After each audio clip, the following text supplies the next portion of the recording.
Chats and tats, chats and tats. Everybody talking about some chats and tats. Yeah. Chats and tats with Aaron, Della, Vedova. Okay, so there's a little bit of a sneak preview of my guest today. Shit's about to go down. I'm feeling something in my spirit. Chats and Tatts with Aaron, Della, Vedova. This man is a great friend of mine, has been for over 25 years. He's a husband, he's a father, he's a musician, he's a business owner, he's a professional illustrator. Our relationship is more as tattoo artists. When he started his tattoo career, I had a few years on him, but I was a young tattoo artist. We bonded deeply at Avalon Tattoo, started a wonderful friendship that still remains today.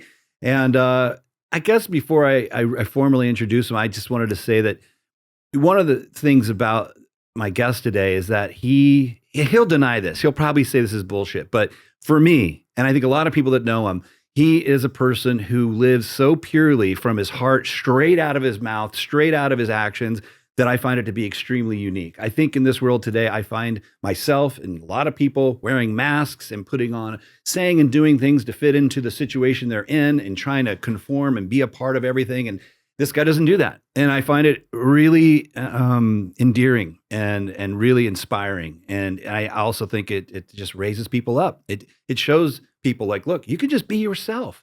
Anyway, that's one of the things I most love about this person. We'll get into other stories and what reasons I love him, but that's the big one for me. So with that being said, and without further ado, please welcome my guest today, the great and mighty Dave Warshaw.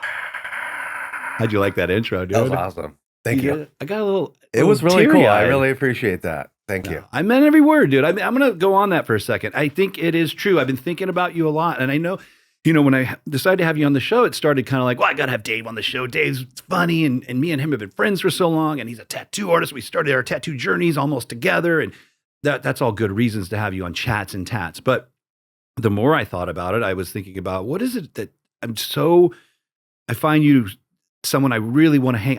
I know we don't see each other a lot, but I love hanging out with you. Why? And I came to that. I was like, you live a very pure existence. Like you don't really try to fit into anything. You're Dave. Fucking take it or leave it. I march to the beat of my own fucking drum. You certainly do, buddy. I do. And that's beautiful. And I'm going to cut you off again because I think that is huge for a lot of people in this world that are stuck in marriages, jobs, whatever, that they don't really want to be there and they just stay there for various reasons. I don't think you're a kind of guy that's really stuck anywhere that didn't feel right for you. You kind of pivot immediately if it doesn't feel right. 100%. Yeah. Like I'm definitely, it has to fit. The energy has to be right. You know what I mean? And if it doesn't feel right, I'll cut immediately. I'm out of there. So, but everything we do, it's fun. Right? It's supposed to be fun, right? So life is supposed to be it's fun. supposed to be fun. So, you go through stuff in life and you have these barriers you got to get over. And then you realize like, I got to still have fun. So our life is really, really, really based about having a good time while we're here doing it. There's just stress in there too, but yeah, I know. You got to fucking have a lot of fun. Well, and you, a lot of people say that, but I don't think a lot of people walk that walk. It's hard to walk that walk, but it's fun. Give it a shot. Well, Give it a shot. I've done a bit of that. I've done the other thing too, though. Yeah. But I think I'd like to highlight, I think to me, that's an example of someone who's relatively fearless. I mean, it takes a lot of guts to just walk away from situations that don't feel right and be like, I don't know what I'm going to do, but I'm not doing this. Especially when you got a wife, you got a kid, you've got responsibilities, and you're like, I don't know, I'm just going to go do that. How are we going to pay the bills? I don't know. It takes guts. It takes guts. So that is very interesting. And I guess guts could be a way to, a good adjective to use for that. But to me, it's more of like a weird psychosis thing that happens in my brain. And I'm not really, that's the problem is that when I go, oh, we got to go here or we got to go do this, I haven't thought about that back end. I'm just know that I can do it. So I know that we're going to get there and it's going to work. And so I don't worry about whether it's going to work or when it's going to work. It's going to fucking work. but it may be really fucking stressful and it may give me major amounts of anxiety. But I also always know, like with tattooing or anything like that, it's like I want to do that, and so it's gonna happen, and it's gonna happen with people that rip. It's not gonna be some like halftime shit. It's gonna be I'm keeping court with kings, and that's who I run with, dude. And all these people are fucking top notch. Period. And that's the way I like it. It's like I see myself sitting in a room with people, and I'm like, wow, that person's doing. Whoa, whoa, whoa, whoa. How did I get here? You know what I'm saying?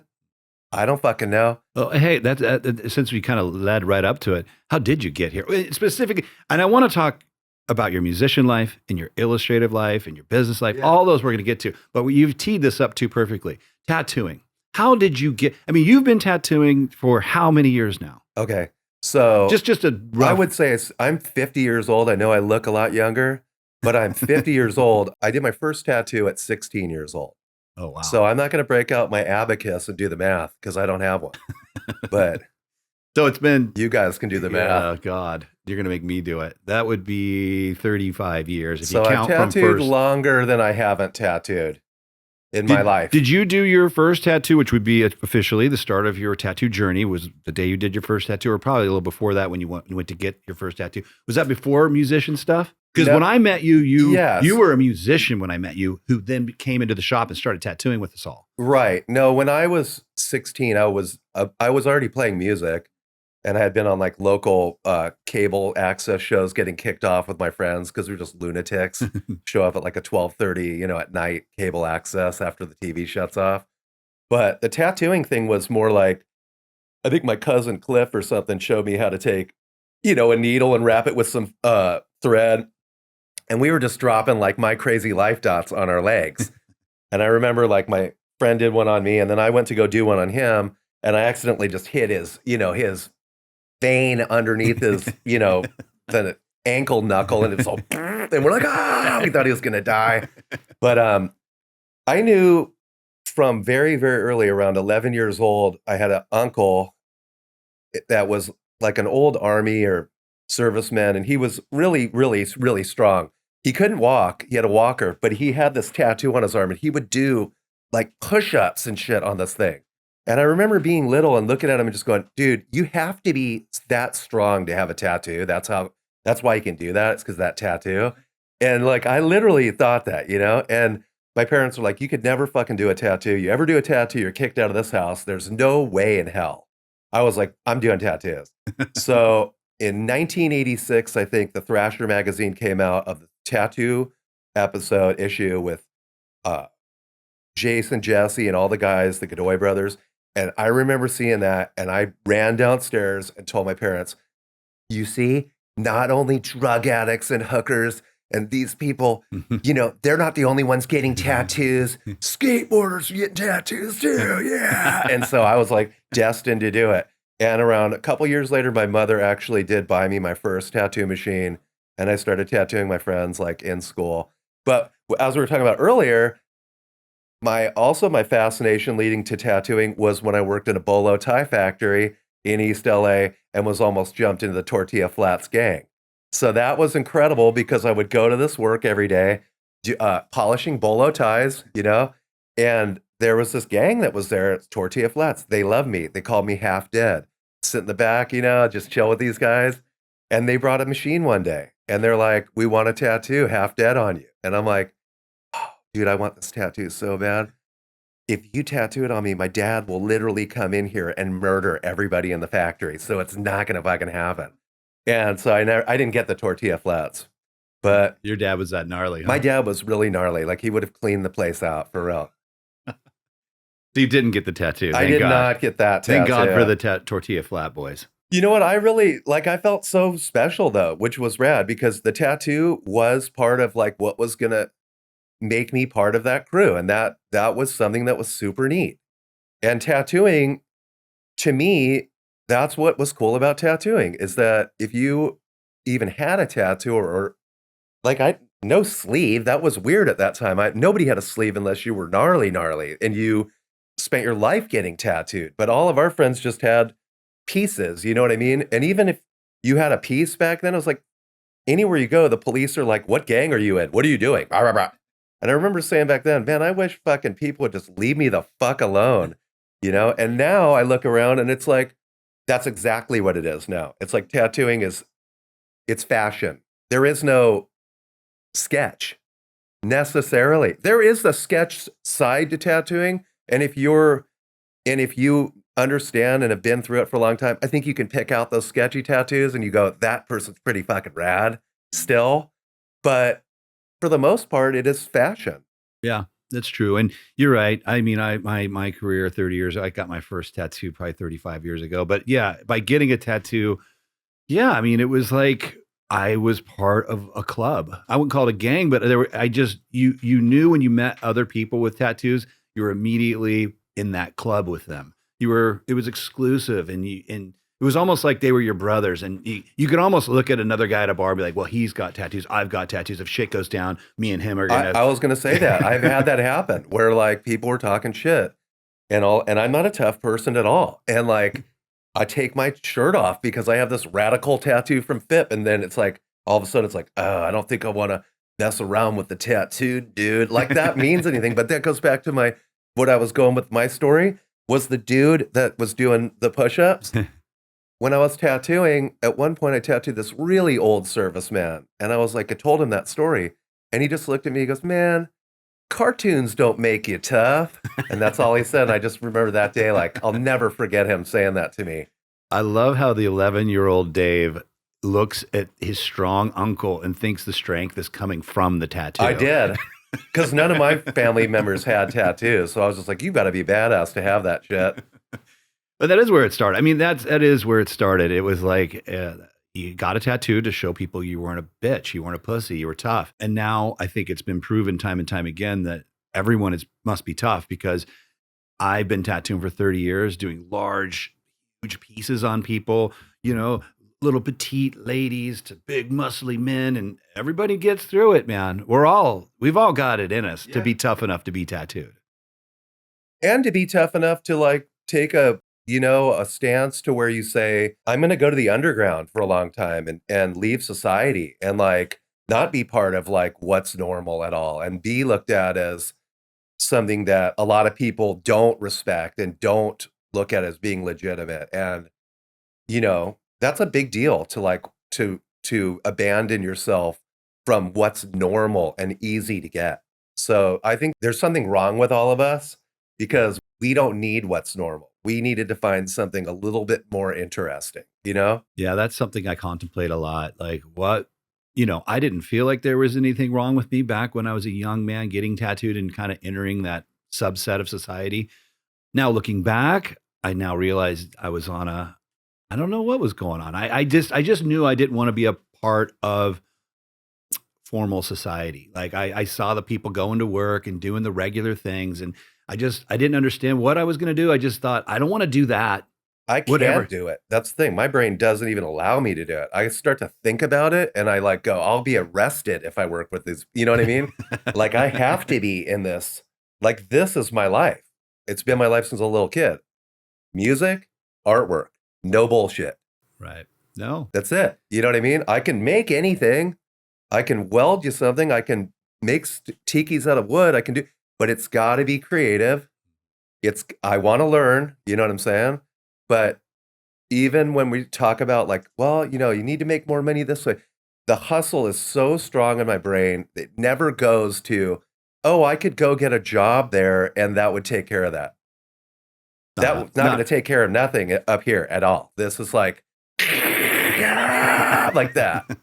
It's not an option for you. It is absolutely not. Well, I mean, and it was an option for me. I think I am not quite like you. I mean, that's one of I said at the beginning, that's why I wanted you on the show. I think you're a person very unique. I've only met a couple unicorns like you in my life who you have to express yourself fully. That's the only path ahead. And you're not going to not do that. Like I worked for my dad's mortgage company. I was in the military. I spent years of my life like doing what I was told and learning like, all right, even though I don't want to be here, I'm going to do what I'm told today because, you know, like you said, I don't think you could even have done it. It's just like you're that wild. I would have broken the military. You know what I'm saying? like I swear, dude, it's like my brain is just it's wrong. My brain is wrong. That's funny. I have a question here. What's wrong with you? Um, I wrote that down. I was raised by wolves, dude. You know what I mean? I don't come from the same society, really. I mean, I do, but I come from a long line of frontiersmen, for real. Like, my parents were very, very different. I was born and raised in California. My parents were both from New York. My dad was a really gnarly professional gambler. He had a lot of like ties and different kinds of things. Always gambling, always gambling. My mom was a lunatic. I was a total latchkey kid. So I kind of was just left to my own devices. You know what I mean? And I think that they were both hustlers. And my dad was really fucking tough. Like, somebody flipped my dad off. We're on my way to school. We chased this guy for like 2 hours, waiting for him to stop so my dad could fucking do something about it. You know what I mean? I'm just like, I got to go to school, dude. So it's like, I just think that I was raised a certain way, and I was raised to be an ace. And being an ace is and because he was a gambler, the ace is the top notch. So have a great attitude, have compassion, yet control of the situation, and have empathy. And if you can be an ace, everybody will owe you a favor. If you're loyal, if you have honor, then everybody else has a fucking problem. You know what I mean? And that's my deal. So when I go work with people and they're fucking whatever it is that they're doing that's not like that, I can't be around it. And that was something your dad said to you.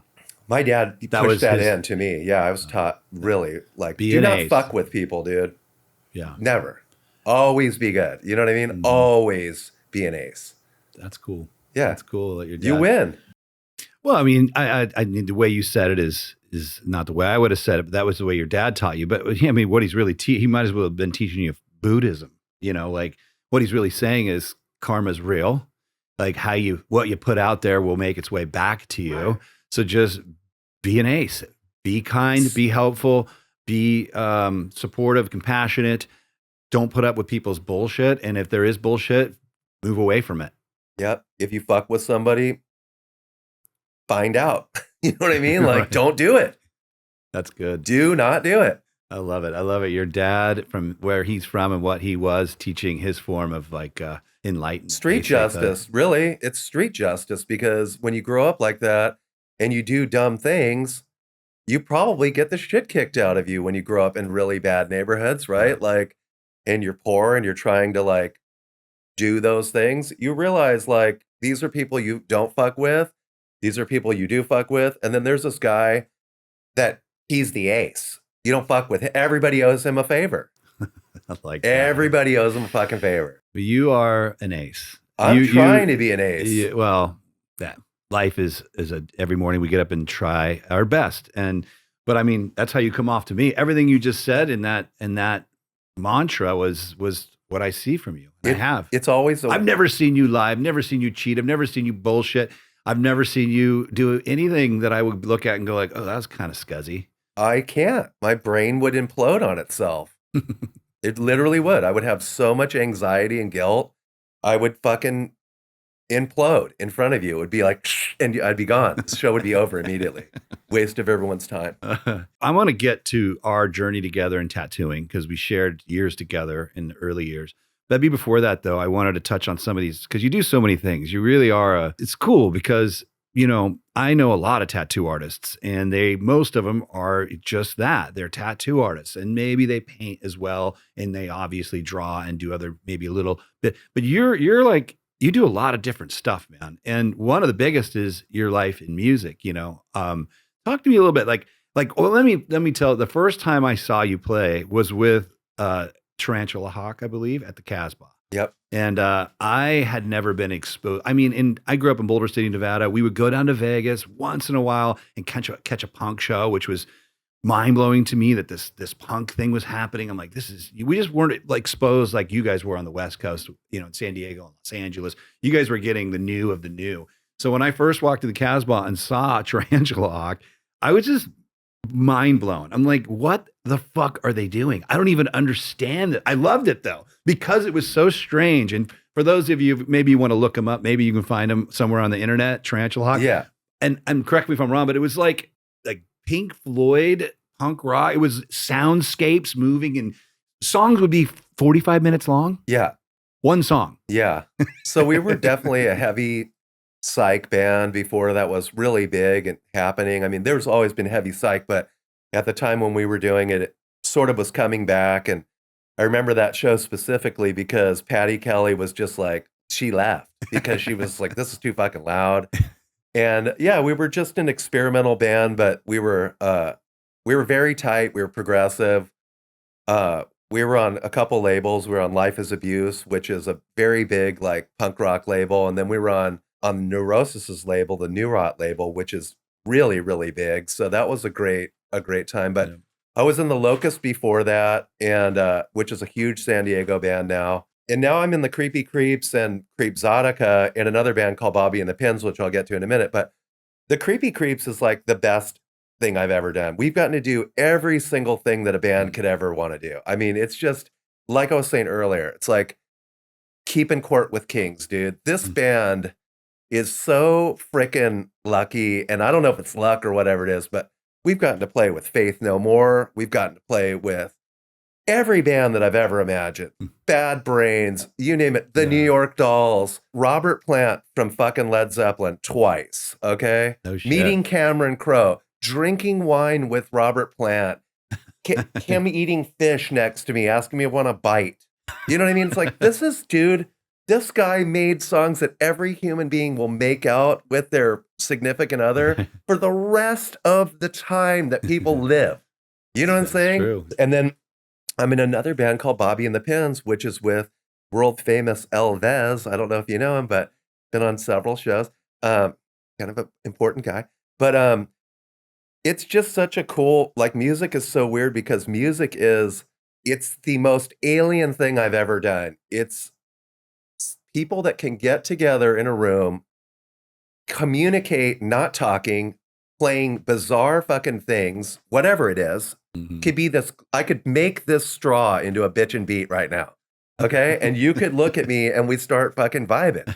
That's alien fucking communication right there. Yeah, it's interesting. Yeah. And I can go anywhere in the world and communicate with anybody in the world, get on stage and play with anybody from another band. They come up, we start shredding. We don't know each other, but we know how to communicate. We have a great fucking time. And that is fucking insane to me. It's insane. It's a cool way to look at it. This is great because this is me getting into your like part of the reason I think I had you on here is I want to try to figure you out. Don't you think that's crazy? Well, I've never viewed it that way, and yeah, it is. I mean, yes, you grab these things and you pluck at them and you bang on whatever them, it is, whatever thing it is, and then it actually communicates to 100 people in the room that are listening, and there's some kind of bond that is created in that moment. I never kind of thought of music. It communicates to every human being on the planet. Yeah. Even a baby understands music. A baby will sit there and go, with you because the baby's also communicating. Yeah, that's a great way to look at it, dude. See, that's a little peek into your mind. You're seeing things from a slightly different angle, I think, than others at times. But that's cool. I mean, that's a prolific music career still happening, still playing. It's not over. We're playing next. I don't know when the show's coming out, but we are playing May 12th at the Whistle Stop, which is a very small local bar. So we're going to just shred that place inside and out, baby. I'm going to have to come down and be a part of that. Yeah. May 12th. Let me just think moshing can be dangerous. I just want to let the fans know. There is some moshing at your shows. It can be dangerous. Be forewarned. Oh, this show we plan on releasing on this. You're talking about this Friday. Yeah. Okay. This show's coming out. I figured, yeah. It's coming on the 17th. Okay, that's fine. Whatever. They won't. So let's just say this. By the time the show comes out, the show that you missed on the 12th.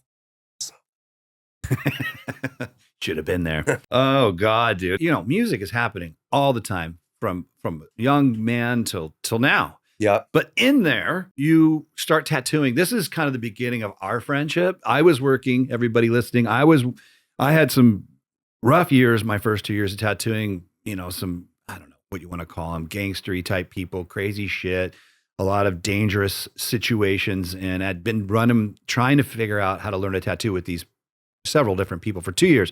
And then I was just at my wit's end. I was ready to quit tattooing. I'm like, I can't hang. I'm going to get killed, I think, if I stay in this game. And I sent out resumes around the country. It was from magazines. I would go into a magazine and be like, where are good shops? I don't even know. Right. And Avalon had popped up in a few magazines, and I forget the other shops. I went to Kinko's, made little packets. Probably Outer Limits was on Probably in the on. magazine. I think it was on there actually. And I mailed them out, and then 2 months went by, and nothing, crickets. And I'm like, well, that's a sign from God. Time to go back to art school, get a real job, Aaron, or whatever I was going to do. I was just like bummed, And then, as a Hail Mary, I told my wife at the time, my first wife, I was going to fly down to San Diego and just go to Avalon Tattoo and see what happens. So I land, I get a hotel room. My wife calls me as I check into this hotel room in Pacific Beach, and she goes, guess what just showed up in the mail? I said, what? She goes, a letter from Patty Kelly. She wants to talk to you. And I'm like, are you shitting me? I'm literally going to walk there tomorrow. So it was, to me, that felt like divine intervention or something. So then I went in there. Of course, me and Patty hit it off. Next thing you know, boom, I'm hired at Avalon Tattoo, which this is 25 years. No, yeah, 30 years ago. Well, no, 28 years ago. Who cares? Bottom line is, at the time, one of the most premier tattoo shops in the country, Fit Buchanan, Patty Kelly. I guess I'll say my words to them on my own right now. Thank you so much for giving me that chance, because I honestly, this guy too, I don't know if I'd be a tattooer if I hadn't gotten that break, basically. And so that's how my story starts at Avalon, and you're not quite there yet. And you kind of start showing up on the scene with Alan making us needles and stuff. And I get introduced to you, and I'm like, this dude's crazy. I love this guy. He's hilarious. And then I don't remember the exact moment, but I just remember one day Phip saying, Dave's going to apprentice with us. He's going to be a tattooer at Avalon. And I was like, really? No shit. I didn't even really understand. I knew he was a musician. So I'm like, does he even draw shit? I don't even know. Why is he doing this? And I'll let you take it from there. But that's when our friendship, and we started tattooing together. So I'm in Tarantula Hawk currently, right? Touring around. And I meet, and I come in. I moved back down to San Diego, first of all. My mom just passed away, so I moved down here. And I have this goal to go meet Mike Stobie, because my girlfriend at the time was like, you've got to meet Mike Stobie. He'll love you. We're all good friends, old friends. Go meet him. Everyone listening, Mike Stobie, prolific tattoo artist, worked at Avalon. Incredible person. I love him. And so he says, I like you, while he's tattooing me. I think you should move into my shed in my backyard. I go, I don't want to live in a shed in the backyard. He goes, you live on a couch right now and in a car. Why don't you live on my shed? I go, I like my couch in my car. He goes, you're going to live in the shed. So I go live in the shed, and he says, I'm going to get you this apprenticeship. We're going to make it happen. And I'm like, whoa, I'm not in any way, shape, or form in a position to work at Avalon Tattoo. Let's just say that right now. Like you said, Avalon has Juan Puente, has you, has all these incredible, like, Randy Jansen, innovative artists, people that were really creating original art at a time when that was not really that, right? Would you agree? Like, yeah, Avalon was. We were doing custom shit tattooing at a time when it was more of a flash environment. And so, going in there and seeing all that artwork, it's like, there's no way I can't draw like that. You know what I mean? So Mike was like, basically what you got to do is you got to just be hanging out, right? So the only way you're going to hang out is by being there every day. So he gave me a job downstairs at his guitar shop. I went upstairs every day for 6 months. Phip's like, don't you have a fucking place to goddamn go? Why are you here every fucking day? I'm just like, dude, I don't have a place to go. I like you people. I'm never leaving.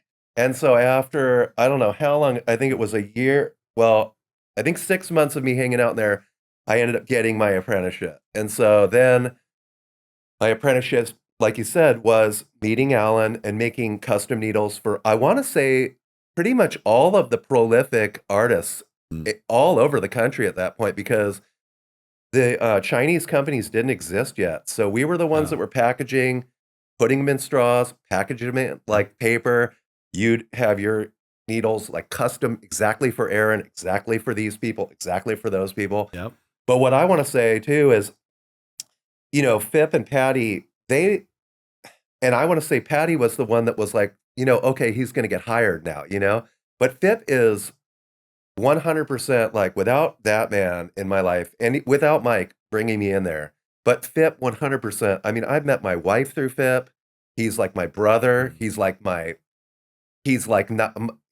my dad, because I don't want him to be my dad. Okay, Daddy, you're not my dad, but he is like he's just such an important person and always been there for me. I wasn't a tough guy. Like, I went into a bunch of tattoo shops, and coming from my background of music that I was in with like hardcore music, it's like, I don't like fucking bullshit. I don't like hate. I don't like people that fucking treat girls like shit. I don't like any of that shit. So when I went into tattoo shops and people would be like, yeah, I'd be like, dude, this guy's a fucking idiot. Why would I want to work with him or hang out with him? I already don't like him. So when I met the guys at Avalon and walked up there, and knowing that Avalon always had a woman working for them, which was a major deal too, because that's fucking prolific in itself. And I just felt like these guys aren't like super gnarly, and they're not going to fuck somebody up just to do that. They're like great artists, and I want to learn from somebody like that. I don't want to learn from somebody that I already draw better from, who's giving me an opportunity because like I somehow need to deserve it from this asshole. I don't like hanging out with assholes. I keep court with kings, baby. This whole mantra it's a proof right there. That's what I didn't do. I never found an Avalon. I just wandered into shops, and when I met those scumbags, I was like, fuck it. I guess these are the only guys available. They scared the shit out of me. They tell me shit that was so fucking haggard. Like one guy in Long Beach I went into, and he's like, you can work here. Do you have a fucking shotgun? I'm like, no. You need to buy one to work here. I'm like, I'm not buying a fucking shotgun so I can shoot somebody to learn how to do a tattoo at like 17 years old. Like, I wasn't going in to shoot people, dude. Yeah. You know what I mean? And again, it's like, I mean, if brass tacks come down, dude, these guns will handle what they need to do. You know what I mean? But seriously, that was just too intense for me. I wasn't looking for that. I was looking to learn how to do, and I loved the magazines. The magazines were everything to me. Looking at a tattoo in a magazine, I'd try to draw it. I would fucking study it. I mean, I remember the first time I ever saw that guy, David Gee, with the whole bodysuit that was all armor. Do you remember that bodysuit? Oh my God. It was like fucking phenomenal. Philip Lou was my first interaction with bodysuits. Of course. I was like, what? And when you see that, it's just like, and that's the other thing about working at Avalon is I just want to say, same thing with my rock and roll career. I met the most insane people in the world through Avalon Tattoo. Don Ed Hardy, every master tattooer that comes into town, they are all there. It's just like, I don't know, I love it. So anyways, and I got the blessings from them to open my new shop, which is very important to me because, I need to have those blessings because they're so important. Well, and you may be jumping ahead a little bit because so you come in there, we meet each other, we're hanging out, I'm tattooing there, you're learning. I think before I left Avalon, you were a tattooer at Avalon at that point. We shared those years together, and that was awesome. And then I kind of lose touch with you a little just because I move out, do my own guru, and you're still over there, and we see each other occasionally. But in that time, when does this? Because I mean, you've got a prolific illustration career. I mean, so you start tattooing, and then you start getting into the professional illustrations for these different companies. Tell me about that. Okay, so I started tattooing at Avalon, I think, in 99. And then in 2017, I started drawing for Cutwater Spirits and doing other kinds of illustrations. So you tattooed for 17 years, and that was it for you for those years. I mean, besides the music, right? You weren't doing professional illustration. I was illustrating for certain things, for certain bands and stuff, but not like, oh, this company's going to hire me to brand a company. Cutwater hired me to brand the entire company. So when you look at the Cutwater bottles and you see the cool monsters or the tiki huts or the skulls or any of that stuff, that's all me. I didn't do the gin tree and I didn't do the fugu fish, but everything else I did brand for Cutwater. I also did a bunch of branding for like vintage trailer magazines. I was doing a lot of my Rolodex. My clientele Rolodex is pretty thick with a C. You know what I'm saying? So, but I kind of just got really into illustrating because I knew I could reproduce anything because of tattooing. So it was like, why don't I also draw for people? Like I'm drawing what people want, like on their skin, but I could also do something with this skill to further where I'm going with my art. Because when you're doing tattoos, sometimes, I mean, unless it's a custom tattoo, you're just kind of replicating what somebody else wants you to do all the time. I kind of wanted to do my version of what, let's say, the Casbah should look like, or this place, or this business. So I would brand that business with my style. And my whole approach is, again, like, I'm going to get it. So what I do is I draw it before I ever even talk to the company. I go, hey, I should probably draw for your company. And then I send it to them and they go, wow, you should draw for the company. How much do we owe you for the picture? And that's how it works every time. Really? And I love Mondays too, because Mondays, like today is a Monday, right? Yeah. This kind of shit happens on Mondays. And I guarantee you somebody today gets something in the phone that's going to be like, or I'll have this weird, thing where I'm like, I should draw for that company. And then I'll just literally do that. Say, why don't I draw for your company? And they're like, I don't know. Why don't you draw for this company? So I draw for tiki mug companies too. I have branded the Bali High. So if you've ever been to the world famous Bali High, 70-year-old fucking family run Polynesian restaurant on world famous Shelter Island, that's my artwork in there. Such a cool place. I love the place. I love the family. Again, that family treats my family like, oh my God, best family in the world. I also draw for Tom Ham's Lighthouse. I mean, tons of places. It's super fun, because I can, you do a painting for somebody, it goes on to it's their business, it's the brand, so it's neat. And I think your approach is rad because it's not like you're just drawing stuff for any random company. I feel you. You're seeing certain companies out there that you're like, oh, how I think and how I draw and how I create would probably look good with this particular product or this particular restaurant like Bali High. I mean, your art is so tiki influenced already, right? So it's not like you're just sending a package over to, some cereal company telling them that you want to be the new logo for Rice Krispie I mean, treats. I do that though, too. I mean, I don't send a package, but I literally just send a thing that says, my name's Dave. This is my Rolodex. And it says Rolodex, and it's just got a list of people. And I say, these people are all home run hitters. I feel like I should be drawing for your company. And then if it, I mean, every now and then it's like something doesn't happen, but it's for the most part, it does, dude. It's just weird. It's like, that's my focus. That's my hustle. Well, and I'm always speaking in more spiritual terms. I don't know why, just because that's been my journey. That's intention is what that is. Yeah. I mean, it's intention. And that's the word you hear thrown around a lot nowadays. But that's what it is. I mean, when you put your heart and mind together, singularly focused on an idea, and you want to create and you want to be a part of something, and you've got the patience to stick to it, it 99% of the time will happen. I think there is that occasional moment where you realize maybe you are going in the wrong direction and life just keeps kicking you and you're like, oh, okay. And you shift a little. So it's not 100% of the time, right? But 99% of the time you're going to end up there. Or you get that person that didn't understand the concept of the idea that you're pitching, because they're just not on that wavelength. Right. And it's not a fit. Right. And then you walk away and you just go towards the things. It's not to be taken personally either. It's like, maybe that company doesn't have that in the budget right now. Maybe they don't have that even in their timeline. But I do believe what you're saying, because like my family, we do intention ceremonies all the time. Tell me about that. And so we did one the other night. Like anytime there's a full moon, we take all of our stuff, we write it on a piece of paper. Things that we like, things that we don't like, things that we want, things that we don't want. We write it down. If I want money, I write Sony money 55,000 fucking times. Sony money, Sony money, Sony. I just keep writing Sony money. And then I'll write more art jobs. Sony money. Tattoo, love, patience. I write all these things that I want, right? No stress, no anxiety. Stop being a fucking dick. Boom, boom, boom, boom, boom. I take it, all my fucking Sony money, I crumble it up into a fucking ball, and I fucking throw it in the fireplace, and I watch it burn away right in front of me. I watch it go to hell, and then I know it's fucking coming back, baby.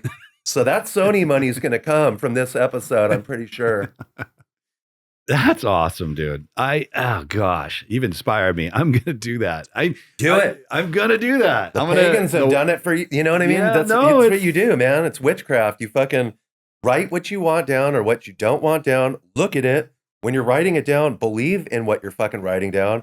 If you want Sony money, write it down 65,000 times. Okay? And then burn that shit.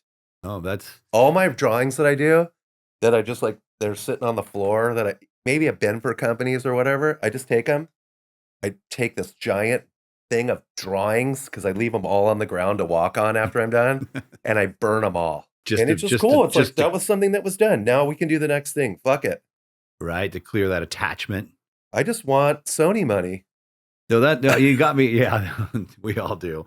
But yeah, you got me thinking about that attachment to our old art. That's a whole separate subject. But I found myself in my art room stacking it away, and then I had a moment recently where I moved to a new house a few years ago, and I had that's kind of like what you're talking about. I looked at all these fucking drawings, and I'm like, what am I doing?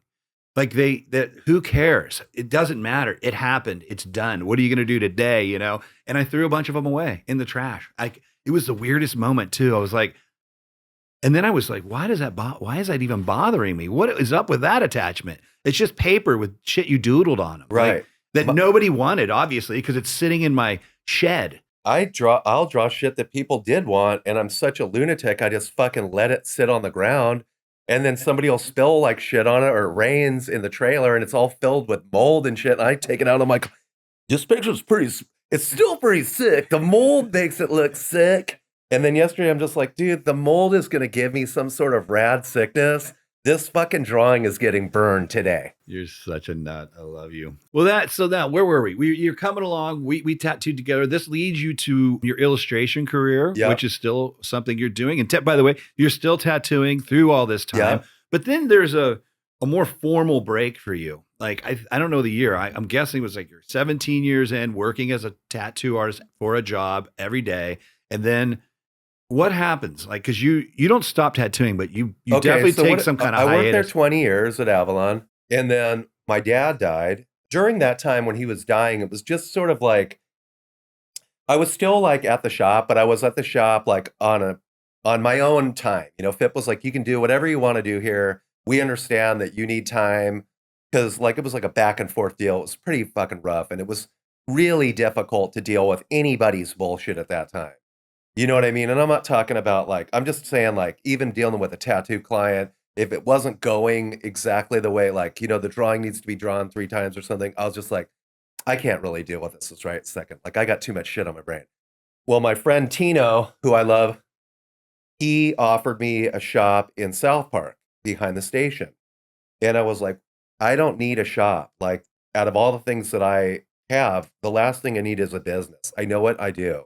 Fucking tattoo artist, and I have this great job where I can go on tour and do whatever. Now, that being said, nobody that owns a tattoo shop like Phip wants their fucking people that work for him always on tour, right? Because nobody's making him money when I'm on tour, right? So I also knew that it was a good time to break, because I knew that like Phip and I had our time together, and I felt like if there was ever a time for me to cut, it was now, because I had this opportunity. But because of the way I was raised, I really, really, really felt like I could not leave that shop and open a tattoo shop immediately. It all had to do with my loyalty and my honor system towards Phip and Mike. These people literally gave me everything that I have today, you know, that I'm working with. They put me in, you know, they put me on the team. They didn't keep me benched. You know what I mean? I was there. And so I didn't want them to, and I know this sounds weird, but I really didn't want them to dislike me, because I'm covered in their tattoos. And for them to not respect me anymore would make those tattoos suck on me. Like, I would hate them, because I would feel like I fucking blew it.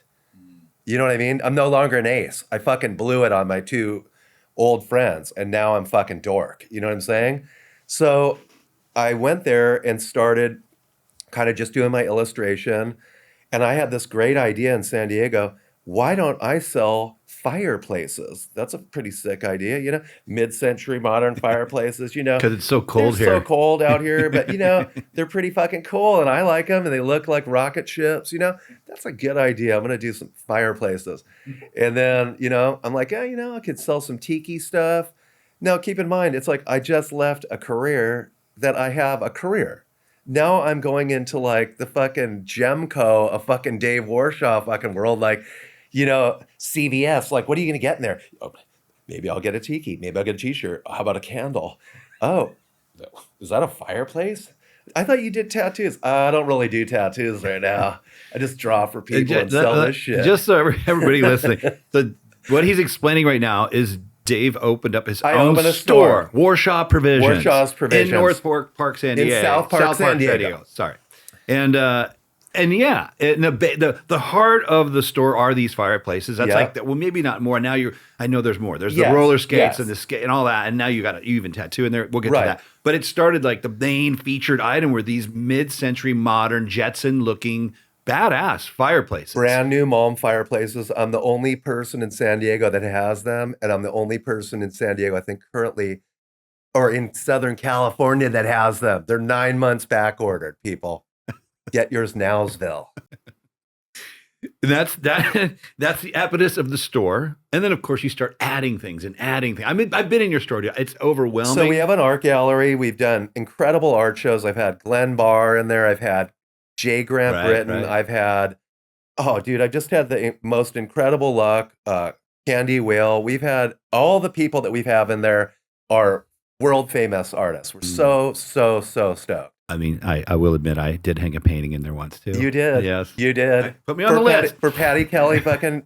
So that was a really neat thing we did for Patty, right? We did a whole benefit for her there. Yep. And again, so that store is about being an ace too, all right? And so the store is ripping. We end up building this, my landlord's so cool, we end up building this little tiki room in the front.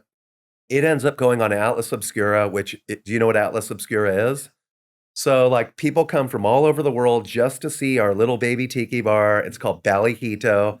And when we named it Ballyhito, Tommy from the Bally High, we're like, we'll name it Ballyhito because it's small Bally High. But Hito actually means in Japanese, like the samurai would like give the Hito, he was like designated, I guess, to teach art or keep the crafts alive in the community. And so I don't see myself as the Hito whatsoever, but that building has always been that. It's always had this really neat vibe of creativity and stuff like that. The neighborhood's always loved this building. So I feel like Ballyhito is part of the shamanistic magic, which comes with Warshaw's Provisions. It does. It makes sense. I mean, yeah, you sell fireplaces. Yeah, you sell roller skates. Yeah. But we have pinball. We have pinball. Yeah, pinball. But really the store is like, it's constantly changing and evolving, and it's always revolving around creativity and art shows and music. And you're just, It's everything our family digs, and that little creative temple. Yeah, it is. It really is. And it's like, it is always changing because we're just like, oh shit, that would be cool. Or do you think people would like that? We don't know what the fuck people like, dude. They come in the store, they go, what is this? And I go, dude, I don't know. What is your brain telling you? What does your brain tell your eyeballs you're seeing? What is this? And then I tell people this. They go, oh my God, you're never open. We've wanted to come in so long. And I go, you finally made it. You've made it to the resting place that your parents told you about. Play some pinball. Yeah, well, I could see why people would say that. I mean, most stores you go into, it's pretty obvious what business they're in. Your store kind of throws you for a loop. It's kind of hard to figure out like what's the what's going on in here? What are you actually trying to sell me? Fun. There you go. Period. And that is true. If you go in there, you will have fun. You'll have a great time. Well, everyone listening, Warshaw Provisions. Warshaw's. Apostrophe S, because it's the three of us. Oh, okay. It's our Provisions. My bad. Warshaw's Provisions. South Park, San Diego. Yeah. Check it out. Yeah. And if you love pinball, they do get pretty serious about their pinball in there. And so, we just opened the tattoo shop in there. And that was my next point. So this journey, right? You break from this long career in tattooing. You kind of meander about a little bit. You end up opening your store. It's kind of a lot about the store for a few years. Tattooing's happening occasionally, but this store, I'm assuming, is taking up a lot of your creative energy and time. Plus, you're still illustrating. And then just recently, we actually talked, and you were just kind of freestyling with me, and I could tell what you were saying was, I want to tattoo more again. And then we were sort of spitballing. I'm like, dude, why don't you just do it right inside Warshaw's Provisions, bro? I mean, everything you already do is in that building. Like, just put up a little spot in there for Right. yourself. And that happened just recently. Yeah, so leaving tattooing was probably the most difficult thing I ever did because, like, for me, tattooing it's my life. It's all about it's not I'm not the tattooer, it's not my life like that. It's my life because I enjoy the shamanistic power that comes with tattooing. I like doing memorial tattoos. I feel like it makes a person feel good. Like that makes me feel good. I like doing things on people and seeing them be instantly like happy because there's magic in that, you know? So by leaving that or even taking a major step back from it, it really removed all that stuff from my life, like 100%. And I started realizing it's like, this is like illustration's rad. And what I will say is my illustration time made my drawings a million times better because all I did was practice drawing. Like, so now the tattooing has come to a different level because I spent the pandemic drawing in a trailer all day long. So basically my son turns, 16, going into 16 years old. And like, what do you want to do with your life? I want to rock. I'm like, "Dog, and he does want to rock. He's a great drummer and stuff. I'm like, you can't just rock. And so he's like, I want to do tattoos and rock and, do that. And it's like, I get it because he is super cool. And I just say, well, this could be a way that I could get back into tattooing by apprenticing my son. And I want him to be able to tattoo because it's super rad. I think he would love the energy of it. I think he's the perfect person to do tattoos. But how do I do that? Like he's never shown any interest in art. He shows interest in music and doing whatever, And I mention it to him. Immediately he starts drawing like tattoo drawings and stuff, and going in my reference stuff. So it made sense to me at this point. This is the career, right? Like this is something we at least have to teach him, whether he wants to be that or not. He can do whatever he wants to do, but this is a killer skill to learn, and you can go anywhere in the world and do it. And again, just like alien music, it's the same fucking thing. It's the same fucking thing, different tool. Alien writings. So anyways, I called the people, the tattoo gods, and I said to them, yo, I need to get back into this. Like it's mentally hurting me, and I also need to make some more scratch. Because, these fireplaces, I don't know, they might be as cool as tattoos, but maybe not as cool. And so we went through the whole thing. I got the blessings and we called the city and we built a little tattoo shop. And it's super fucking rad. I love it. It's so calm and it doesn't feel like a tattoo shop. There's sleeve stacks all over the place looking at you, fake waterfalls. You'll love it. Oh, you just did that recently. I haven't come by yet, but I will be by. I can't wait to see it. And it's cool. Dude, my landlord, again. Actually, you know what I'd like to do? Yeah. I'd like to tattoo you, if you're open to this, at your spot. Yeah, that would be perfect. Well, you'll love it. That will bring the energy. That'll be the blessing of our friendship. Yeah. I think that's just cool. That would be cool. We need that in our memory Rolodex. And I like how you put that too, because I've tried to word that as well. Like I think you said it perfectly. There is magic in tattooing that's just so different than any other type of art. It's hard to explain. And there is a really crazy level of fulfillment that you get. And I kind of get why. I mean, you're obviously doing art with another human, first of all, not a piece of paper or a canvas. That's kind of a solo journey when you're painting or just burning wood into art or whatever you're doing. This is an artistic journey with another human being, and you're co-collaborating, usually. I mean, there are occasions where they just do whatever you want, but most of the time it's, could you do it this way? And you co-collaborate, you create the art, whether it's a memorial piece or just something they think is rad. Yeah. There is a bond between you and that person. You immediately get shot a vibe of joy from them. I mean, you'll never probably meet somebody in your life that's as happy as when you give them a rad tattoo.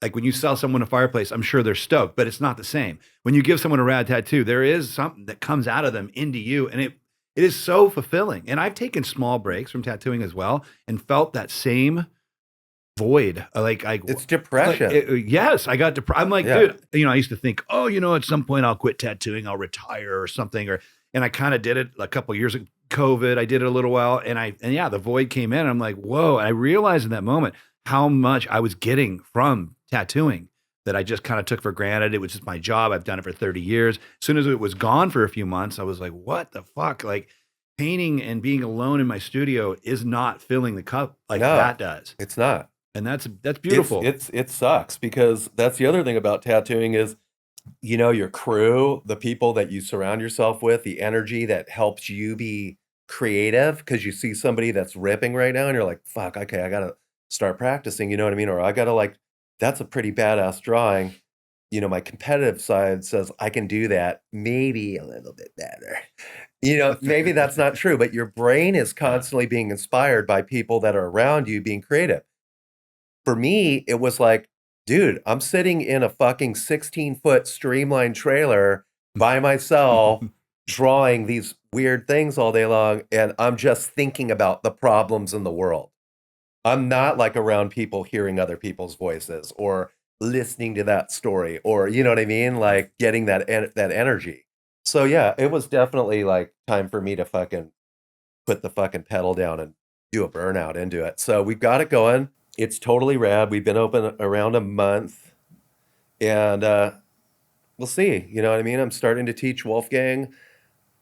He's interested, you know what I mean? He wants to do tattoos. But what I think is really cool is, and I've had this conversation with a few people, is that I feel like Wolfgang's apprenticeship isn't gonna be from me. It's gonna be, and this is something that somebody said to me the other day, but it's like Philip Liu. Philip Liu was taught by the entire community, right? Because his parents were friends with everybody. And I kind of feel like Wolfgang will be one of those people that he will be a world traveler. He will meet everybody that's rad. And he'll apprentice through, I feel like the tattoo families will teach him because he really is that kind of a cool dude, So that's neat. Well, and on that note, spoiler alert, everybody, we're Wolfgang's going to tattoo you today. What? Yes. What? Okay. And I'm going to help, today will be my little contribution to this young man's career, right? I'm going to set him up with the shit I use. Yep. I'm going to sit with him while he tattoos you. I might even give him one pearl of wisdom that he'll keep the rest of his life. He will. And that'll be my contribution on his tattoo path and his tattoo journey. And I think most people, when you look back at any tattoo artist, not one, maybe there's exceptions, but does one person really teach a person? Maybe for a while, but eventually you get taught through your peers and the people you run into. And it needs to be that way because everybody's got a little secret that's different than the last person. And so it all comes together and it makes you the type of tattooer you are. So I think it's cool that I'm just honored that I get to be a small part of that story with your son. That's cool. And it's cool. Think about it from his point of view. He should be in school right now. He's 17 years old. He should be in first period. He's calls the teacher, I'm going to tattoo my dad on this podcast. That's pretty fucking cool. And you know what? That's pretty fucking punk. I like that, So I'm stoked. I love my son. I'm stoked he's doing it. I'm stoked you'd be willing to do it. Hey, well, you know what we didn't mention is the coolest part of my, are we going to mention the other part of my life that brings us together? The angel. Wait, what part are you talking? The angel that works here? Oh, Mary. Were we going to bring her up or no? Should we not talk about her? I could just say that I've never met a woman in my life that exudes more loving energy than maybe your wife. She is special. She's an angel. And she's also married to, I don't know what we're calling you, but I knew. A lunatic. Okay, ask her, she'll tell you. Yeah. She is an angel. She even looks like it. She got the blonde hair, the blue eyes, and she talks so soft and peaceful. She never gets upset. And so everyone's listening, we have a laser tattoo removal company here at Guru Tattoo. My wife kind of heads that up. And Mary is a nurse who operates the removal. Yeah. Which is kind of funny because you probably get this all the time. I get it all the time. Yeah. I'm a tattoo artist and my wife owns That's the room. the best racket in the world. Yes. I go, she doesn't work for me. It's not the best racket in the world. Or they'll say, why do you have to get all the tattoos you've done on people removed? I'm like, well, they're not removing the shit I did. Right. But yeah, she does. And I hang out with your wife all the time because she's here at the shop. And I want to say really, really from the bottom of my heart, Mary worked for corporate jobs for her whole life being an RN. And when that whole shit ended with her, and I called you and was like, hey, I know you guys probably need an RN. My wife's pretty cool.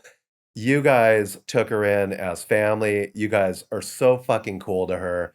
You treat her so well. You treat my family very, very, very kindly. And I really, really, really think that you put her in a position because she never understood. I've been telling her to do this stuff for years. You should work in a shop. You should do tattoo removal. I don't want to do that. I don't want to do that. And when she met you guys, it's like she talks about this place. It's like everybody there is family. This is her house. You know what I mean? Like she loves it here. So I think that there's nothing better than that, you know? It's you and your family. You guys are fantastic people. We're so lucky to have Mary, and you're so lucky to have Mary. She's right outside this door. Mary's lucky to have me. Yeah, well, you know what I mean? Mary's yeah, lucky to have me. I've let you say No, that. I'm just kidding. She's truly the angel. Well, that is it. And today, Wolfgang, your son, is going to tattoo you. I believe there was talk. I heard rumors because you are punk rock. Your life has been literally spent as a punk rock. I'm not really punk rock, but I think Wolfgang's pretty punk rock. He's more punk rock? Yeah. Yeah. Well, you're getting an anarchy symbol. I'm bunk rock, dude. Bunk rock. You're getting an anarchy symbol. Yep. I'm going to get an anarchy symbol for the ace. For the ace? You know, I'm getting an ace, but it's wrapped in a circle. You know what I'm saying? Because it's a little punk rock ace. It's for both. Yep. And it's punk rock. Yeah. And he's punk rock. He's a little punker. You know, before we move over there, we're going to stop here in a bit and we're going to get this tattoo figured out. And you guys are going to watch Wolfgang tattoo his dad. I forgive all my listeners are probably getting sick of it, but I can't help myself. This AI thing with creatives. Okay. Have you given that much thought? Do you know much about it? Yes, I think so. What do you think about this? I think it's fucking ridiculous. I think it's going to remove everyone's jobs. There's already a McDonald's that has AI working in there that doesn't have anybody working in there no more. It's not about artwork. It's about everything. It's about everything. Oh, they yeah. have AI that can they can construct a house with one robot. So I have friends that do that for a living, that build like software, and the shit that they've told me is it's frightening. Within the next 15 years, they say we will be living in science fiction. We will not know what's happening any longer. There will be, you know, like the people that aren't going to go, you know, they'll fight it. You know what I'm saying? The story with that is you can fight it all you want. You need a checking account. It might have to be through this thing. So I really think that it's going to fuck everything up. As far as the artwork, is that what you're talking about more? I mean, the whole picture. I'm glad you said it that way because I do agree with you. We're fucked. It's going to affect everything. I say affect. You're going straight to fuck. I think about it fucking everything. I don't know. I mean, okay, I put want it this way. You have a hopeful. Starbucks and you pay a guy at Starbucks $40,000 a year, let's say, to work there, and you pay their benefits. Or you buy this robot that learns everything from a chip. You buy it one time for $20,000 or $40,000, whatever it costs. You've eliminated your entire. You don't have any more money to pay. Well, I mean, you're talking about is one I struggle with too. Is that's happening right now. Well, if all the jobs go away, what do the people do now? I don't know. I don't know what happens there. So, and with artwork, I think it's weird because it's like, yeah, a computer can do anything. That's rad. I can't be a video game. Like, I'm a video game. I'm not a fucking video game. But you know what I mean? It's like the computer it's all powerful. So it's almost like, yeah, we're fucked. We're fucked. Have you seen Terminator? I mean, too. But I mean, I just think the artwork thing is kind of weird. I'm not a real fan of it. I understand, like, I guess why it's cool is because it can do that. I guess that's cool that it has that technology. But I just feel like somebody who has, I don't know, it makes me feel like, wow, you know, at what point is like tattooing just going to be something like where it's a fucking printer app and you just wrap a blood pressure cuff around your arm and the AI does the fucking, you know what I mean? Why? Yeah. So here's the other thing though. Only probably squares are going to want that fucking tattoo. And I'm sorry because fuck that. I don't want to sit on the couch watching fucking Roseanne getting my fucking tattoo. I want to be in a room with people having this energy. So there's going to be certain things that are always going to probably stay the same. And there's going to be things that go out of our control. But I think it's so far beyond our comprehension is the way it's been described to me by the people that build the stuff that I can't even wrap my mind around it. It's fucking big, dude. I bring it up almost on every episode. And the reason I bring it up is, to me, it's the most historical event of humankind, is what I would say. And it's happening beneath our noses. Yeah. And I just can't help but talk about it all the time. And I don't understand it either. The reason I bring it up with people like you is I'm just trying to figure out in my own brain what this means to me and what's going to happen. And it's scary. It's convenience. And convenience has always been the worst thing in the world. So it's the ultimate convenience. It's the ultimate thing, right? It does everything for you. You don't need to do anything. You know, you mentioned you are more, he's like, I'm going to stay analog. I want the analog experience, you know, and I know that you would say that. I know you enough to know you would say that. Yeah. And I've had other artists on the show who say that too. And it was kind of like they were saying to me, people aren't going to want that. And I say back to them, I think you're wrong. I mean, you're dealing with a generation coming up right now that had phones in their hands since they were little. Right. You know, it makes me feel grossed out to think I would get a tattoo that was created by AI. I wouldn't want it. I'd rather Dave draw it and put it on me. The reason I'm grossed out is I didn't grow up with the kids that grow up with the phones in their hand. I don't think it grosses them out at all. Right. I think, and so this idea that people won't want it, I think most people will. I mean, well, that's what I'm saying. Like the people that are going to be stay-at-home people that everything is convenient and just like, that's like, and you're right, that's a lot of people, right? That's like probably the majority of the world. But that's where it comes back to the fucking punkers and the people that march to the beat of their own drum. It's like, I'm not going to take it because you're giving it to me because it's like, that's what everybody thinks is cool. I don't fucking care if that's cool to you. Is it cool to me? Have you ever gotten curious? I haven't done this yet, but I think I am, of getting on Midjourney and then letting it propagate ideas for art and then looking at what it creates and maybe not copying it, but just using it as like a source of inspiration. Like, whoa, Midjourney is probably the top visual AI app right now. And I've seen it function. I have a guy I tattoo from Adobe who did it before my eyes. I said, make me a Buddha, a H.R. Geiger Buddha. He had a button, dude. It produced the most exotic, crazy, rad H.R. Geiger Buddha. Right. And then he hit it again. It did a second one. And now it's not the style of art. It did have a little video game-ish, barely though. But I mean, I was like, wow, like if I had tasked one of my artists with that job, it would have been to get to that point, probably a talented artist would have a week later. Like, here's what I came up with that idea. 18 seconds, it was in his phone looking at it. And there's already, I'm going to tell you, I won't name names. There's already tattooers out there. This is how they create art. Midjourney creates the art. They still tattoo it. You still have to be pretty talented to tattoo what you see in this phone or, you know, but yeah, it's happening and it's going to continue to happen. But my point, I guess my original question was, does that pique your interest at all? You'll probably never even touch it. I don't even have a fucking computer. You have a phone though. I have a phone. It does it right on your phone. I can't, like I got an iPad and a like Apple pen, you know what I mean, to try to do all that shit. I lost the pen. Then I lost a second pen. And I was like, those $200 in pens, I'm not getting another pen. So I never ever used the fucking program ever again. And I got it like 6 years ago. I watch friends all day long create on that thing and I'm like, fuck, dude, that is sick how you can do that. I'm like, I have a light box. I have fucking tracing paper and pencils. I do all my illustrations with pen and pencil. I don't do anything on the computer at all. And I know that sounds antiquated and weird, but I like drawing it. It makes me feel like I can draw it. I don't need any assistance. I don't need it to skew it I'll skew it. I fucking skew it. Like I fucking change it. You know what I'm saying? If I don't have the brush to use, that means I didn't buy it and it's not getting used. You know what I mean? But I do think that is, and I was going to say this, even with every kind of technology, there is a learning curve for technology. And look at skateboarding. Skateboarding's so gnarly. Skateboarding started with roller skate wheels and fucking metal wheels. Now, it hasn't gone to an extreme technology of whatever, but through gaming, like Tony Hawk games and shit, watching those skateboarders do all those fucking tricks, those kids are doing that now. They can do 17 tricks on a rail. before Tony Hawk's skateboarding, I never saw anybody do that. And maybe they were doing it, but I just didn't see it.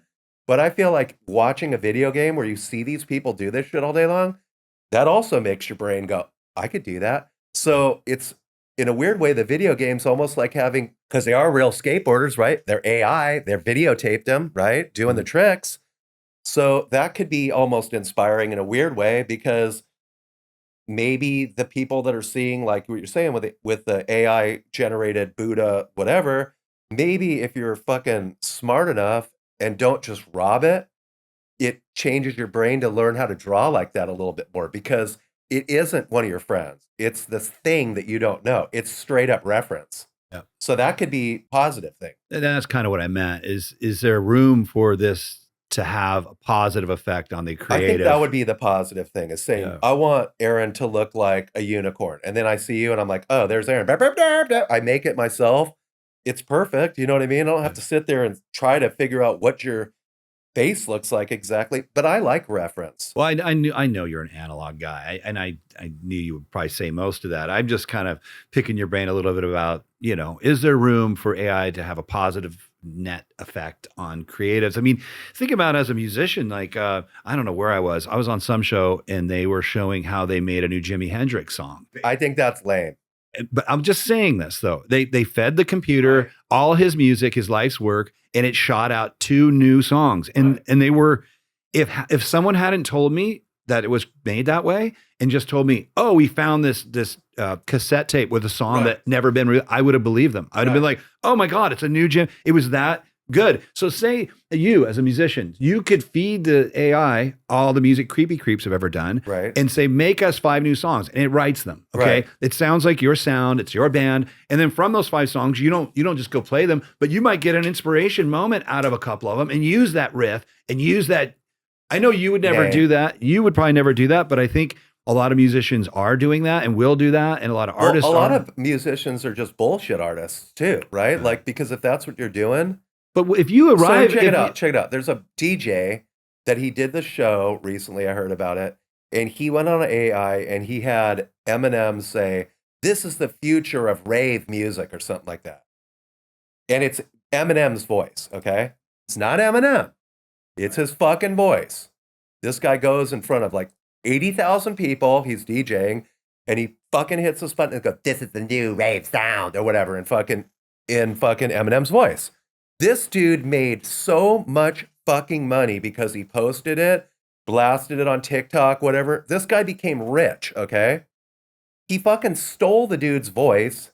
That guy did not fucking give him permission to fucking use his voice. He put it out there as Eminem, was on this thing, right? Right. At least that's how I take it. I would think that's garbage. I would think he could be sued for that. I don't know how the legal shit works. Now they're going to Now they're going to trademark people's voices, because you can't just go on there and bullshit people. Yeah. That's called thievery. You're getting into that. That's fucking bullshit. It is bullshit, but it's just opening that door into how fucking check it out. crazy. Jimi Hendrix has a family, right? And Jimi Hendrix's family's still alive. So now this kook makes the Jimi Hendrix music, and they put it out on, let's say, that the label that Jimi Hendrix is on, which has probably nothing to do with his family, right? Because they're a music label. They're there to make the skrill. So now there's this 2 Jimi Hendrix songs that have never been heard before on Sire Records or whatever the fuck they're going to be on. And it's like, for what? Because it's not Jimi Hendrix and they're making money? That's bullshit. That's robbing from the gods. It is. You're right. The rock and roll gods will come to those people, and each one of those people, they're going to take an eyeball or a finger. You just pitched a great movie or concept. A tooth. Or all 3. But you know what I mean? It's like, what if I'm the guy and it's like, person comes over and shows me, what's different about shows me the tattoo that you did? I want you to do this on me, Dave. Yeah, I don't know how to do that. AI, Aaron Della Vedova, boom, boom, boom. I got it. Now I'm like taking your style. You're like, dude, that's my style. I'm making a career off of it. Yeah, well, no, and I agree. That's bullshit. That's what's coming though. That's bullshit. It is bullshit, and it's coming. Style matters, dude. Oh, it is. I don't know what to make of it, dude, but it's coming. It's coming. It is coming. Crazy. Well, we'll leave it at that with the AI. I really wanted to get your specific take on it, because I think that everybody out there knows if they're doing something, if they're a bullshit artist or not, right? Yeah. And so I feel like you could use it. Like I said, you could be productive with it. But what you're talking about, like I do think that that's bullshit. I think that to take someone who's dead's music and because that's what they're gonna do. They will make a new Jimi Hendrix something at some point, right? They probably will. That's just fucking lame. Like somebody should be better than Jimi Hendrix, and somebody should be that good. And don't take Jimi Hendrix to practice the fucking guitar. Get rad. You heard it from the man. Like seriously, Get rad. No, hey, look, I did it the old fashioned way, and I'm just the old guy now, just kind of making commentary on the new, what's the new is, and the new is fucking sketchy. We had to do this really quick before because I'm a little disheveled after that Jimi Hendrix. Yeah. If for those of you that are just listening and not watching, Dave just whipped out his switchblade comb, gave his perfectly manicured sideburns a good comb. They look great, dude. Thank you. You've really created a good style. I wish I had a more unique style. Whenever I'm around you, I'm like, I don't know, maybe a mustache or maybe one sideburn. That would be different. Yeah. All right. Well, look, I think we could go on for hours, dude. I mean, there's like 10 things on my list here. The show's an hour long usually. So I'm going to say we break. I have a couple more things I do want to talk to you about after we rip this tat, or after Wolfgang rips this tat on you. Please don't put a like 15 liner or something like that in there. I don't want him to blow it. I don't want him to black out my leg. You don't want it to fade. You need it to stick. I want it to fade. You've seen the work my son's done. I know what to do. I know. It looks really good. All right, everybody, stay tuned. And if you're on audio right now, you might want to flip over to like YouTube or even Spotify and watch this next section, because it's going to be something most people have never seen before. A son coming into tattooing his dad, who is a prolific tattoo artist. I think that alone is a unique. It's probably happened a million times, but I don't know how many times it's happened on a podcast. So I might be the first one. Yeah. We're breaking ground here. I love it. I'm excited. All right. And he is too. It's really cool. Thank you for letting him do that. Oh, I'm excited. I'm happy to do it. So we'll see you guys soon. See you on the other side. We're going to rip a tat. High five. Oh. Rip a tat.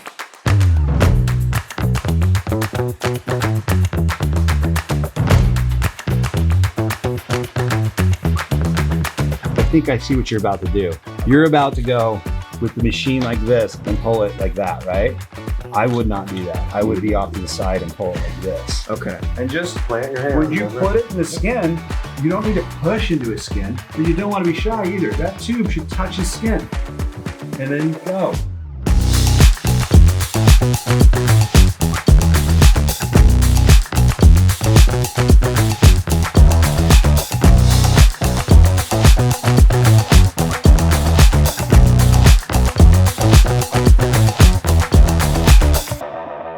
Mic check. Mic check 1, 2. Restaurant. Check, please. Restaurant. Sounds good? You're not going to go into the story. Oh, did you want to know why I say restaurant instead of check one or mic check or those kinds of things? One time we played with this band, really cool band, great band, and they all just said restaurant. And we all looked at them. And they were from Germany. I believe. Restaurants. For mic check, they said restaurants. Restaurants. Restaurants. And what was the reason? That's what they said for check, I guess. And so when we went up after that and did our mic check, we have never not said restaurants. It became a thing after that. Restaurant. It's probably, they were Germans, so they were probably like, that was like an English word. Or maybe even restaurant gives you all the frequencies you need has a lot. to hear in the microphone check. It's like a vocal journey. It's a place to eat, and it's a vocal journey. Restaurant. Well, hey, look, welcome back, all my beautiful, beautiful viewers and fans of the show. We are back. You just saw what happened. You just witnessed a son, a young man, tattoo his own father. Yep. Some Star Wars shit going on in here. How just obviously not a hard tattoo to get. I mean, come on, it couldn't have hurt. It was very non-painful. Okay, so the pain, check. Pain was around, I would say, 1 to 10, 10 being the worst, maybe a 2, possibly a 1.5. He did a great job. It was impressive. I felt no pain. Wolfgang, how did you feel? You know, you're just getting started. Nervous, excited, what? At first, I was very nervous. I didn't really know what I was really going into we'd practice a little beforehand, and I was stressing a little bit. But once I was here and we sat down, put the stencil on, actually got to design it, being here, I felt great. I felt really, really good. Everything just happened, and I felt like I was into it, and that worked. That's awesome. My apprenticeships were different. It was almost like the teacher's mission was to make you uncomfortable, to see how you'd react under that level of pressure. Just tell you nasty things like, don't fuck it up, kid. And what do you do? It was just like, God damn. So I don't like that teaching method. So I'm glad you felt comfortable. You did a great job. I was saying before we got the cameras rolling, I think you feel like a young man who's got what it takes. Just artistically, I don't know you that well, but I'm assuming you got a little of your dad in you in that way. But I think your demeanor is a huge part of being a tattooer. You can't be insecure and second guessy type person. People need to feel your confidence and they're in good hands. You're still young, but I think you've got that in you. So I think you have a bright future ahead of you, bud. Thank you very much. I hope I do. I think I will. Let's make a pact. Since this happened today, once you're kind of rad, come work with me someday. Deal. Shake on it. Okay, that's the mission. Go get rad. I will. Come hang with me for a few years. That's called tattoo magic. It is. Yeah. That's how I get all my new talent. I love it. I love it. I came in here. And I want to say that it was cool to see you teach him, because I'm his dad and I have a different way of teaching him. We're like brothers. So it's like when he's doing something weird, I'm like, yo, don't do it like that. Don't. You're so chill and mellow. That was very cool, because that was exactly what he needed to execute the rad tattoo. Yeah. It was very chill. Well, maybe you'll teach a little different after this. No. I got a fucked up brain. I told you earlier. That ain't changing. No. Dave, He's Warshaw ain't changing. No, I'm changing. He changes me quite often. We change weekly. Yeah. Ever changing. Yeah. We're kind of getting towards the end here. I wanted to ask, from a tattooer's perspective, one piece of advice you would give Wolfgang at this juncture of his tattoo career. From a person who's tattooed for over 30 years, could you package it, one thing you think is important for him to know? Maybe you've already told him, but say it on the show. That's a hard one. It is, I know. I would just say, honestly, like with tattooing, you meet so many different types of people and so many different types of energies. And like some people are going to be difficult. Some people are going to be super laid back. It's always fun to remember that you do it because you love it. And it's always good to be an ace to those people, because sometimes those people are going to get up your ass a little bit. And you know what? You want to make them happy at the end of the day, right? Yeah. So you're a service person. You're there to do the great job. So that's what I would say is like, don't ever be too fucking rad. Don't ever like tell, you know what I mean? You just want to be you. You're fine. You've got what it takes. I think what I heard there is don't get the tattitude going, which we've all heard that term. Tattitude. Tattitude. Never want to have a tattitude. The cocky, I'm the tattoo guy. You're lucky to be in my chair. It's not how it is. He's right, dude. This is service. Like, you're here to make people happy. Now, is it okay to walk away? It is, but walk away with class and politeness. Hey, it's just not vibing. I'm so sorry. There's another guy out there for you or girl out there. Instead of your idea just sucks. It's not my fault. It's your fault.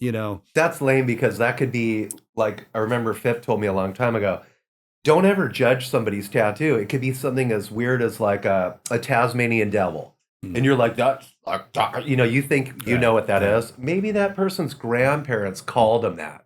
Right. That's why it's important to them. It may not be. And that's the thing. This tattoo that I got today, is it important to me? Yeah, it's important to me. Why? Because he did it. That's it. Yeah. It could have been a fucking, like a pile of dung with flies on it, and I would have loved it the same. You know what I mean? It's important. Like, no, you're right. And this situation is unique. This is a father-son bonding moment, but he's right. I say that all the time too. Don't judge people. It's not our position. Yeah. It's not our place to decide what's cool and not cool.